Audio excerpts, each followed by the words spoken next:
no era vista como un pecado, sino después se convierte en algo malo, en un pecado y algo de lo que no se habla. Nuestros padres consideraban que eso no se hablaba. De nada nos sirve estar sumando tantas niñas y niñas embarazadas o muertas, porque es un riesgo a los 10 años salir embarazada. Esa es una deuda que tiene esta sociedad.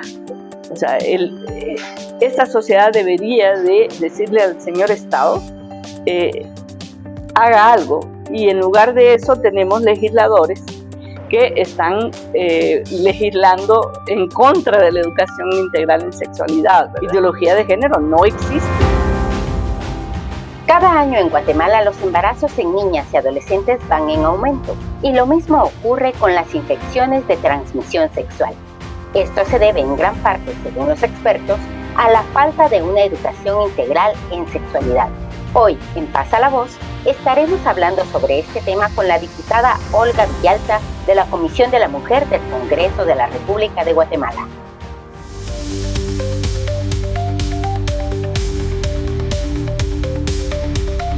Opiniones, entrevistas,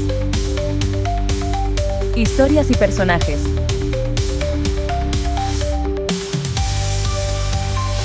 Desde el Centro Histórico de Ciudad de Guatemala, este es Pasa la Voz, el podcast. Licenciada en Ciencias de la Comunicación, activista en movimientos de mujeres y feminista, fundadora junto a otras mujeres de varios espacios de organización y comunicación. Ha sido columnista de periódicos, revistas y ha publicado sus columnas en Gaceta GT. Ha recibido también reconocimientos por su labor como activista y como comunicadora. Actualmente es diputada al Congreso de la República de Guatemala por la bancada Semilla.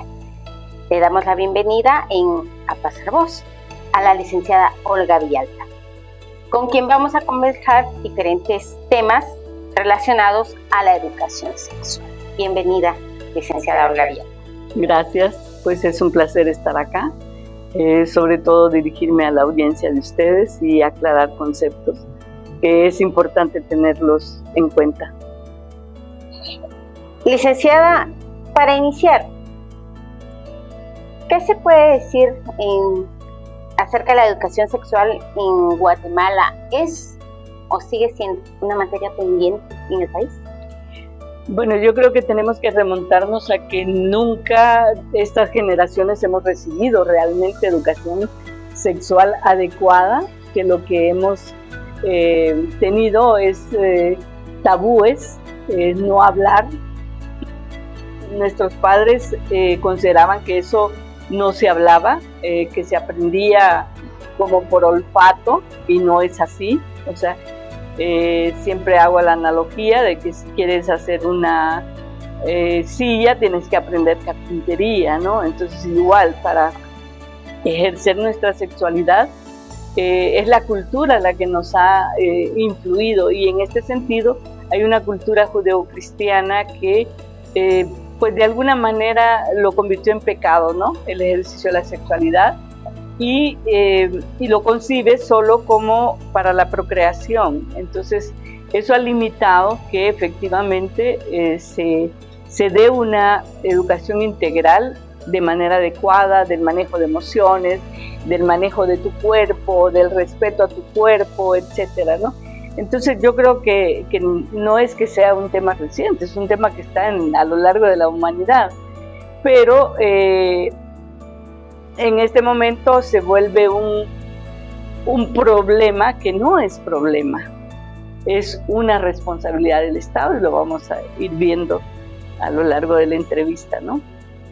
¿Por qué hablar de tema de sexualidad? Bien, usted lo ha dicho que viene de muchísimas décadas atrás abordar el tema de educación sexual. ¿Por qué razón, cuando pensamos en educación sexual, por qué razón es que no vemos más allá precisamente del concepto del acto en sí mismo, podría decirse, sino lo que implica, todo lo que significa? Claro, Porque si pudiéramos pues leer lo que pasaba 35,000 años antes del patriarcado, o sea, podríamos ver que en esos sistemas anteriores la sexualidad era vista como algo sagrado, como una comunión de seres humanos, como una posibilidad de enriquecerse mutuamente, ¿no? Entonces no era vista como un pecado, sino después se convierte en algo malo, en un pecado y algo de lo que no se habla. Y así como hablamos de comida, deberíamos hablar de cómo se ejerce la sexualidad, ¿no? Por ejemplo,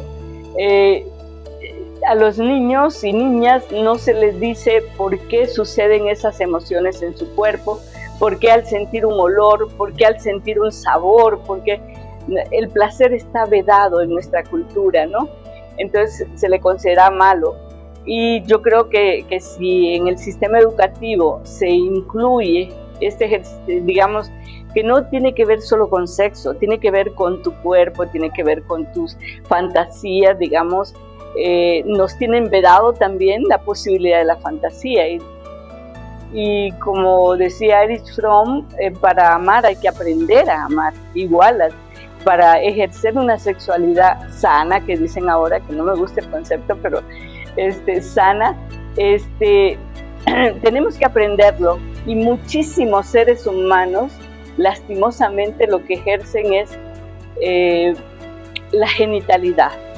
Millones de seres al mundo vienen producto del ejercicio de la genitalidad, de la descarga sexual y no del placer, del enriquecimiento para crecer como ser humano, ¿no?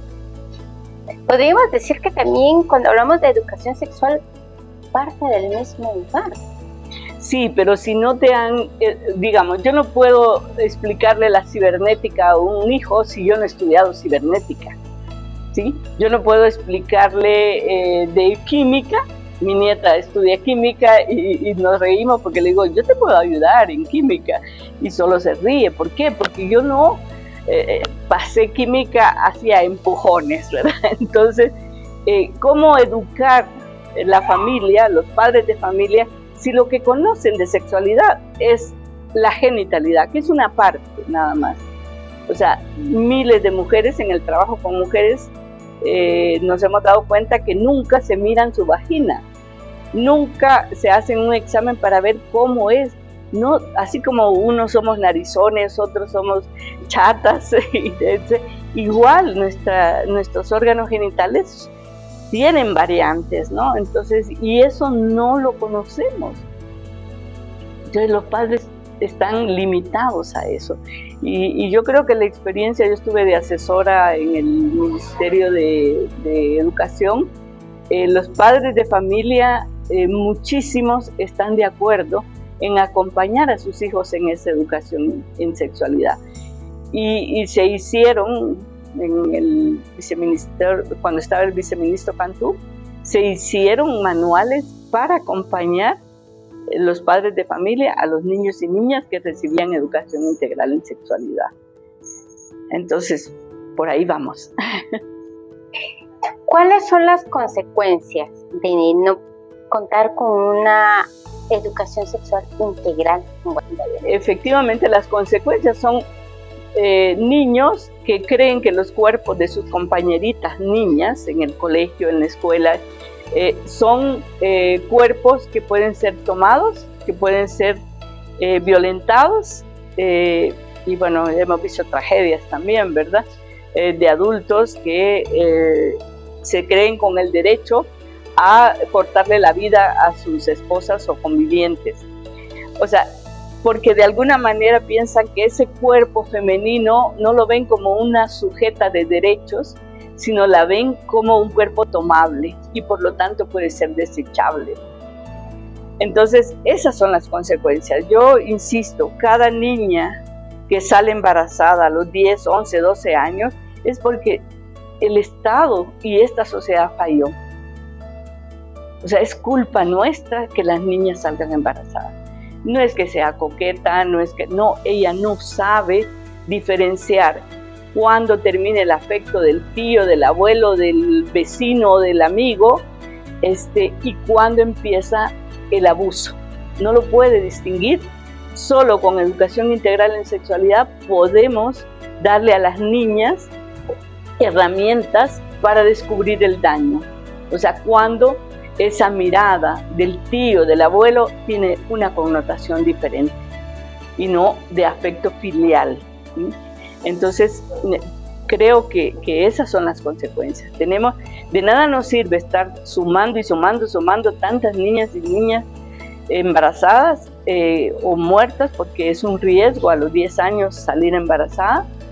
Entonces, esa es una deuda que tiene esta sociedad. O sea, esta sociedad debería de decirle al señor Estado, haga algo, y en lugar de eso tenemos legisladores que están legislando en contra de la educación integral en sexualidad, ¿verdad? O sea, partiendo de tabúes, partiendo de creencias y no de compromisos que tenemos como sujetas de derechos humanos, ¿verdad?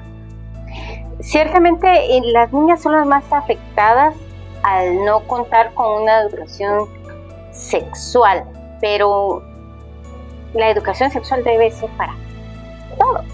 Para todos. Educarnos a todos. Claro, por eso es que en esa época el ministerio hizo esos manuales para los padres de familia y deberíamos invertir en difundirlos más, ¿no?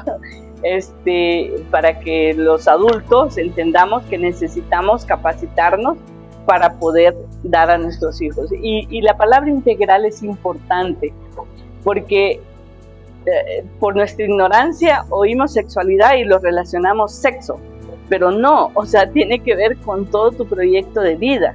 Con las niñas se trabaja todo el proyecto de vida y con los niños también. Con los niños tenemos que cambiar ese chip que los padres les han instalado en la cabeza a los varones, de que la sexualidad es descarga.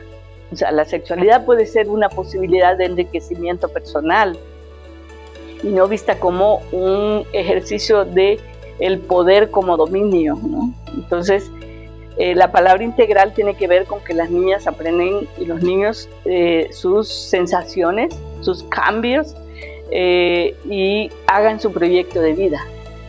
Que vivan entendiendo ese proceso que tienen, pero que lo más importante es su proyecto de vida, que si quieren ser astrólogas, si quieren ser enfermeras, o sea, que tengan esa posibilidad de más allá de ser mamás, ¿verdad? O sea, porque nos instalan de que toda mujer quiere ser mamá. Tal vez no.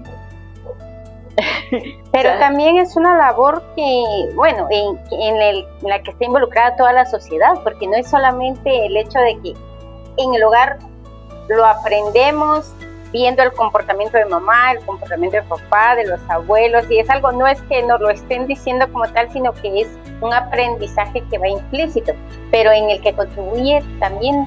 Sí, pero muchas de nuestras madres y nuestras abuelas se callaron cómo vivían esa sexualidad, que muchísimas veces fue dolorosa, fue triste. Yo suelo decir que cuando yo soy la última de 10 embarazos de mi madre, ¿verdad? Entonces, cuando mi madre a los 40 años sale embarazada, no creo que haya dicho, ¡ay, qué maravilla! Voy a tener otro bebé. O sea, pobrecita, ¿no? Entonces, y me lo confesó ya adulta, digamos, yo ya de 40 años, que pude conversar con ella, ¿no? Y darme cuenta que todos esos hijos fueron engendrados casi cuando mi papá estaba borracho. Entonces es muy triste eso, no podemos permitir que nuestras hijas, nietas y bisnietas no tengan la posibilidad de ser felices, la posibilidad de vivir un ejercicio de la sexualidad de manera agradable, de manera enriquecedora. A lo mejor yo siempre pienso que si la mayoría tuviéramos esa posibilidad, no saldríamos a la calle enojados, no saldríamos a la calle, porque sería enriquecedora, ¿no? Licenciada, la falta de educación sexual, ¿cómo afecta o cómo contribuye a los índices de embarazos en adolescentes y las enfermedades de transmisión sexual? Efectivamente, las niñas hay que prepararlas. Yo suelo enseñarle a las niñas o adolescentes en una agenda cuándo viene su menstruación, digamos, y ponerle, si el 5 de septiembre te vino la menstruación, ese es el número 1, ese es el 2, 3, 4, y que ellas controlen su proceso de menstruación, ¿no? Para saber cuándo pueden quedar embarazadas. Esa es una cosa. La otra cosa es que las infecciones de transmisión sexual siguen estando ahí presentes. Es necesario prevenir y se previene con el uso de condón, por ejemplo, y no enterarnos hasta que ya la chica esté embarazada. Una joven que trabajaba conmigo en los oficios de la casa, efectivamente fue abusada cuando fue a ver una hermana. Y yo lo primero que hice cuando me entero que está embarazada fue irle a hacer exámenes. Y hablé con sus padres, regresó a su casa, pero la mandé con todo y exámenes, garantizando que ese bebé no tuviera problemas. Es todo lo que implica también en torno, no solamente quizás el hecho de tener conciencia de que haya sido algo, una decisión que ellas pudieran tomar siendo tan jóvenes como comentaba usted, niñas o adolescentes, ¿verdad? No están conscientes, primero, si ha sido voluntario o no, segundo, las consecuencias que van a haber para sus vidas, y tercero, también en las circunstancias en que esas criaturas pueden venir a este mundo, ¿verdad? Lo que se desencadena. No, eso es muy dramático. OSAR ha hecho todo un trabajo de acompañamiento de niñas y de llevar este registro. En 2 ocasiones me ha tocado redactar las historias clínicas, convertirlas en historias, digamos, manejables para trabajar con operadores de justicia y con personal de salud, digamos, porque muchas veces los operadores de justicia, incluso juezas, obligan a las niñas a que sean mamás de verdad, ¿verdad? Cuando la chica de 12, 13, 15 años lo que quiere es jugar, o sea, su vida está llena de fantasía, entonces tendría que haber más comprensión de que ahí estamos tratando de 2 infantes, de la niña que quedó embarazada y el niño que tuvo, ¿no? Los procesos legales son tardados, tardan 5 años para que puedan tener acceso al programa de vida, creo que se llama, del MIDES, pero tiene que haber sentencia y sabemos cuánto tarda una sentencia, ¿verdad? Entonces, son problemas complejos para resolverlos desde el Estado, pero es el Estado también el que tiene que responder. Ahora, yo me pregunto siempre, ¿estamos dispuestos a que nuestros impuestos sirvan para las consecuencias que un ejercicio de la sexualidad masculina hace? O sea, tenemos que pagar, los que pagamos impuestos, las consecuencias de ese ejercicio sexual violento. Creo que es un punto de reflexión como ciudadanos, así como nos pesa que nuestros impuestos se los roben, también ahí hay una responsabilidad del Estado que no deberíamos tener, la verdad, o sea, no debería irse ahí. Pero claro, en este momento es un problema que el Estado tiene que atender. Usted mencionó al OSAR y entre otras instituciones, ¿cuál ha sido el trabajo de la sociedad civil a favor de una educación integral en sexualidad? Yo conozco varios espacios, sobre todo de adolescentes y jóvenes. He participado en muchísimos talleres con jóvenes de cómo, sobre todo por ser comunicadora, cómo mandar los mensajes hacia la sociedad, ¿verdad? Y efectivamente, sí, desde hace unos 20 años hay todo un movimiento de organizaciones que trabajan en función de esto. Pero el miedo es más fuerte que la racionalidad, ¿verdad? Entonces se levantan las iglesias evangélicas, los sectores conservadores de la Iglesia Católica, etcétera, y bloquean, ¿verdad? O sea, de hecho, una organización de jóvenes presentó hace varios años una iniciativa ya de ley sobre la educación integral en sexualidad, porque ahorita nos basamos en, o sea, el Estado se basa en la Carta Prevenir con Educación, que es una declaración ministerial del Mineduc y del Ministerio de Salud, que fue a nivel centroamericano. Hicieron esta carta en el 2010, creo, por ahí, donde se comprometían, efectivamente, esto no es, o sea, este es un compromiso de Estado, no es ocurrencia de un gobierno que llega, es un compromiso que está desde esa fecha. Al 2015 tenían que presentarse resultados de la educación integral en las escuelas. Quizá lo que más funcionó en esos años fue salud, con los espacios amigables y todo esto. Pero, digamos, esto se volvió a ratificar, entonces sigue vigente. Si los legisladores no buscan información, si sus asesores no se informan previo a hacer una iniciativa de ley, estamos muy mal, porque estos son compromisos de Estado. Y con la CEDAW también hay recomendaciones de la CEDAW a lo largo de los años donde insisten en estos temas, ¿no? Bueno, hemos tocado quizás muy brevemente en las razones o las causas, pero ¿por qué tanta resistencia? ¿Por qué ese miedo a que haya educación integral sobre eso? Por ignorancia, creo yo, porque si tú accedes a la información, y la información es poder, ¿verdad? Te das cuenta que esto no es dañino para la sociedad. Al contrario, yo pregunté en una visita que hicimos a Chiquimula, estaban líderes y lideresas ahí, y les pregunté, ¿quién de ustedes quiere que su hija a los 12 años salga embarazada? Por supuesto que nadie. Entonces, bueno, pero viene la otra carga de que no, que sexualidad es sexo. No, la educación integral en sexualidad es ayudar a niñas y niños, lo repito, a construir su proyecto de vida, gozar de una sexualidad sana, etcétera, ¿no? Entonces, ¿por qué el miedo? El miedo tiene que ver con pérdida de poderes. El padre de familia puede sentir que pierde poder. El legislador siente que el miedo funciona, o sea, más que la racionalidad. Entonces, pues tenemos que seguir bregando en que la racionalidad sea lo que conduzca el bienestar de la ciudadanía.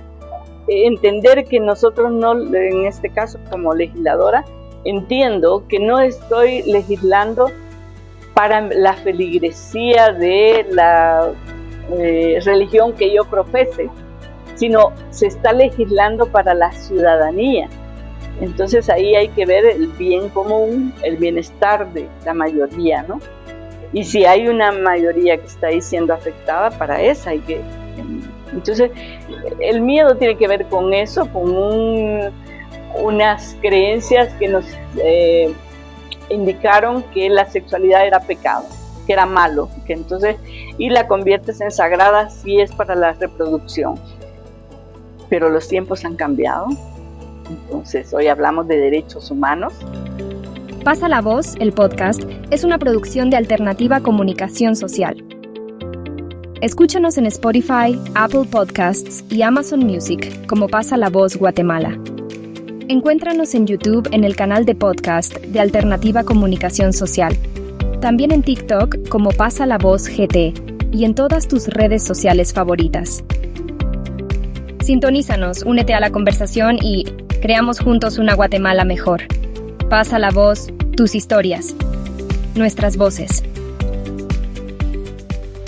Síguenos y únete a la conversación. Esperamos tus comentarios. Nuestro tema de hoy es la educación sexual en Guatemala. en Pasa la Voz, el podcast. Actualmente hay una propuesta en el Congreso en contra de la educación sexual. ¿Qué opinión tienes al respecto? Bueno, se ha diseminado, y eso por la rapidez de las noticias y de los medios actuales de comunicación, esa palabrita de ideología de género, la cual no existe. O sea, lo que existe es en la academia la teoría de género, que es reciente, efectivamente. Si vemos a lo largo del tiempo, apenas hace unos 200 y pico de años que se luchó por el sufragismo de las mujeres, ¿no? En Europa y luego en Estados Unidos y luego acá. Entonces nuestra ciudadanía es joven, o sea, todavía nosotras no somos vale.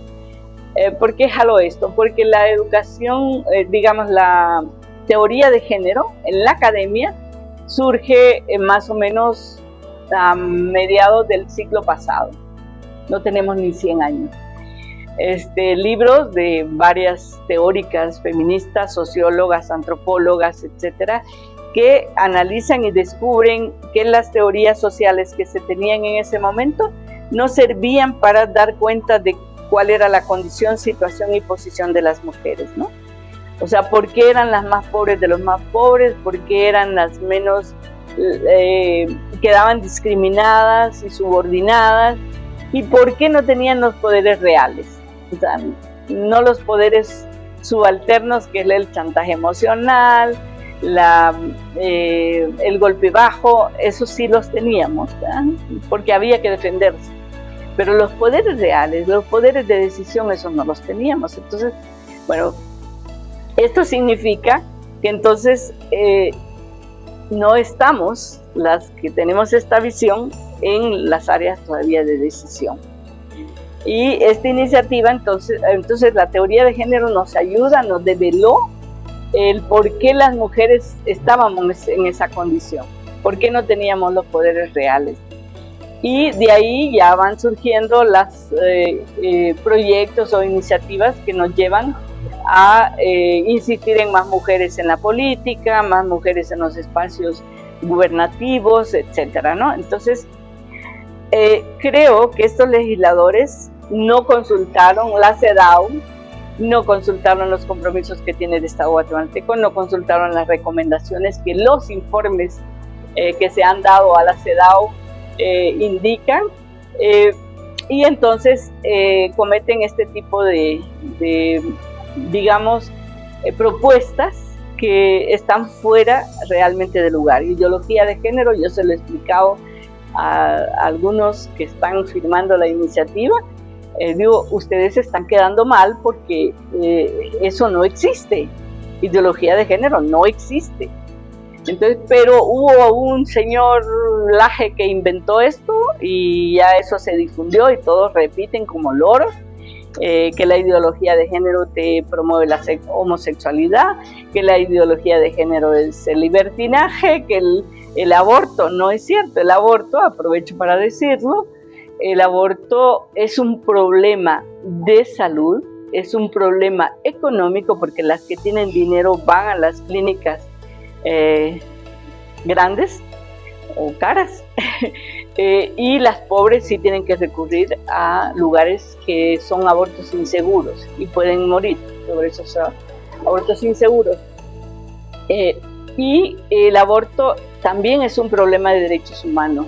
Tú como ser humana tienes derecho a decidir sobre tu cuerpo, libre de creencias. Ahora, si yo soy creyente y me parece que eso no es correcto, tienes todo el derecho a no hacerlo, ¿no? Pero no puedes juzgar a otra ciudadana que pues decide hacerse un aborto. Entonces, el problema no es problema. O sea, no se trata de estar o no estar de acuerdo con el aborto. Las mujeres van a seguir abortando. Entonces, ¿qué tiene que hacer el Estado? Resolver lo que está atrás. Atrás que no hay educación sexual, no hay información, no hay acceso a métodos anticonceptivos seguros. No, o sea, el Estado tiene obligación de resolver las causas por las que una mujer puede llegar a un aborto, pero no sirve para nada decir yo estoy de acuerdo o no estoy de acuerdo. es un asunto que no compete a que yo diga una opinión personal.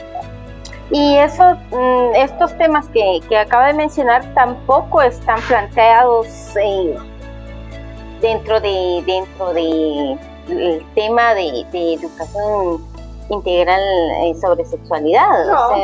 No, o sea, para que los traen a la mesa y habla y aducen que es porque estos temas se van a incluir, el tema del aborto o de la diversidad sexual, y no son temas que estén que estén dentro del pensum de... No, para nada. O sea, esta iniciativa realmente muchos de los elementos son absurdos. El análisis que nosotros hemos hecho es que digamos, ellos repiten constantemente ideología de género, reasignación de género, métodos abortivos, prevención de enfermedades de transmisión sexual o cualquier otro. Eso sigue, el prevenir es importantísimo, ¿no? Pero ellos quieren que eso se quite y no está en el pensum de educación.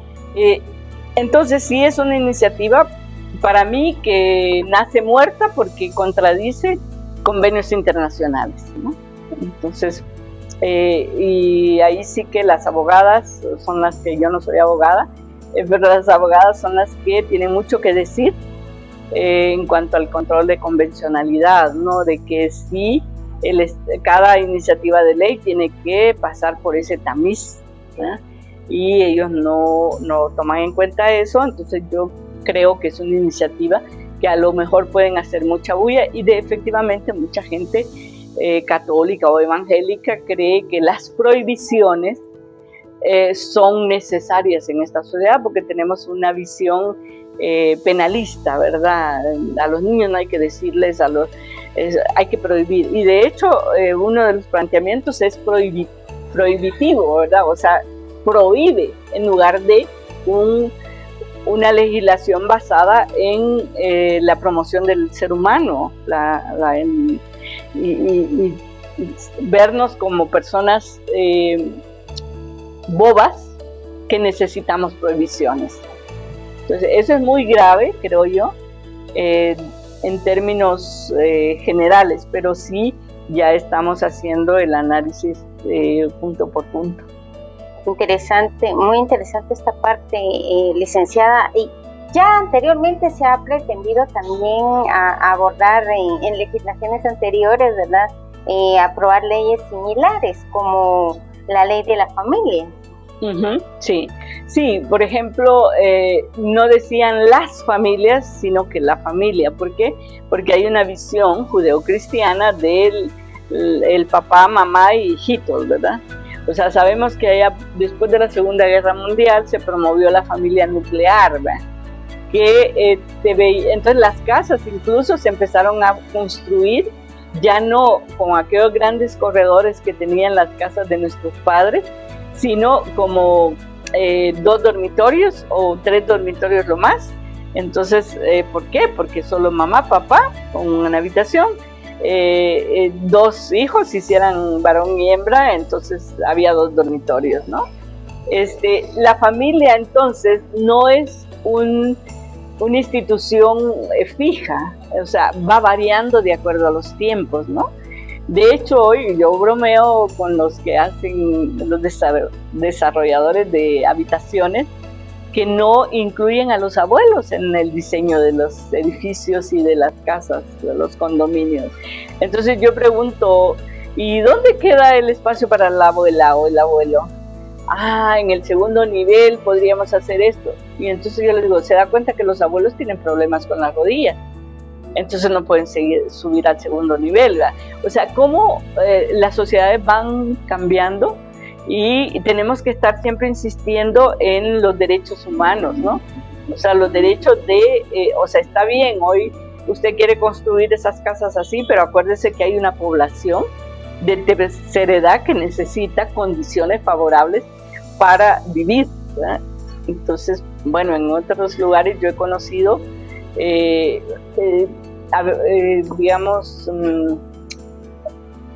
propuestas habitacionales que sí incluyen en el primer nivel el espacio para los abuelos, ¿verdad? Entonces, todavía, pero es mínimo. Sí, como usted dice, todo va cambiando, ¿verdad? Y puede hacer que quizás las cosas que no deberían de cambiar o que debería resaltarse es el respeto mutuo, porque también es parte de poder desarrollarnos como seres humanos, hombres y mujeres, para alcanzar nuestras metas, nuestros sueños o lo que nosotros queramos realizar. Licenciada, ¿cuáles son las propuestas que usted, su bancada y la comisión en la que se encuentra usted están promoviendo actualmente en el Congreso respecto al tema de... Bueno, a nivel personal yo he trabajado mucho estos 30 años en el movimiento feminista. Por supuesto, es prioridad para mí la agenda de las mujeres, o sea, tanto en lo económico como en lo social, digamos, iniciativas que tienen que ver con el desarrollo de las mujeres, digamos, económico, social, político también, ¿verdad? Por supuesto, de que se incluya la paridad, la inclusión y la alternancia, que quién sabe si los señores lo van a dejar pasar porque tenemos una mayoría de hombres.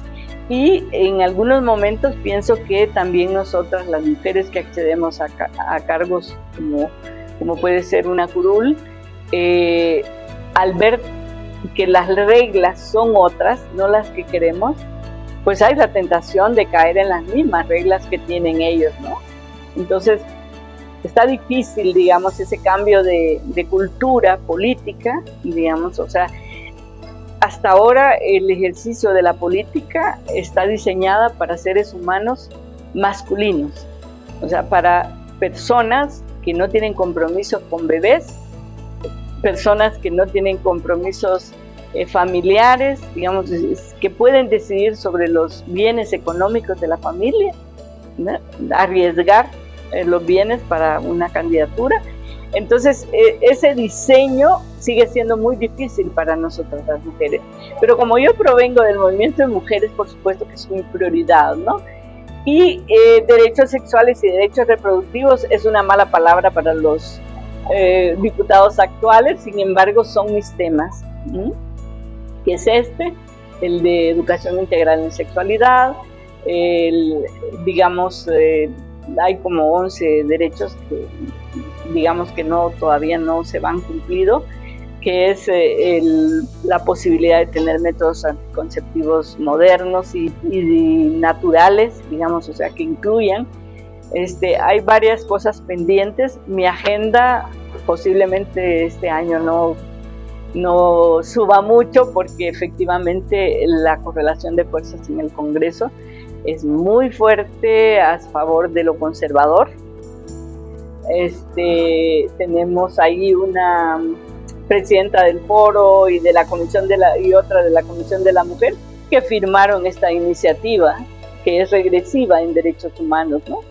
Entonces no podemos decir que contamos con las 32 mujeres porque pues la mayoría se tiene una agenda de partido, ¿no? Entonces se responde a la agenda, a las prioridades del partido. Así es la política actual, ¿verdad? Entonces, pero de todas maneras, aunque se nade contracorriente, hay que seguirlo trabajando. Bien, muchas gracias, licenciada. ¿Un mensaje final que usted quisiera darnos sobre el tema de educación integral en sexualidad? Bueno, a los padres de familia, sobre todo, que pueden ver este programa, yo les indicaría que si ustedes de veras quieren a sus hijas y hijos, permitan y apoyen e impulsen la educación integral en sexualidad en el sistema educativo. Ya se han presentado, digamos, personajes exigiéndole a la ministra que no lo haga, pero efectivamente la comunidad educativa puede ayudar mucho para proteger a sus hijas y hijos, para que los niños ya no sean violentos. Nadie, creo yo, quiere un hijo abusador o quiere un hijo en el extremo criminal porque no supo manejar sus emociones y entonces la mata. Creo que ninguno queremos que nuestro hijo sea un criminal, no queremos que nuestras hijas queden sin estudios porque a los 12, 15 años salieron embarazadas. sino que queremos que sean químicas, biólogas, que sean expertas en marketing, comunicadoras, etcétera, que tengan un mundo de posibilidades de crecimiento personal. Entonces yo creo que dejemos esa idea de que la educación sexual es homosexualidad, es cambio de sexo. No, es apoyo para que las niñas y niños construyan su proyecto de vida. Muchísimas gracias, licenciada Olga Villalta. Estaremos siguiendo de cerca su trabajo legislativo y a ustedes esperamos seguir conversando de estos temas que son muy importantes para el desarrollo de nuestro país. Escúchennos en Spotify como Pasa la Voz Guatemala y síganos en nuestras redes sociales como Pasa la Voz y Alternativa Comunicación Social. Soy Karin Koch y nos vemos y escuchamos en otro episodio de Pasa la Voz.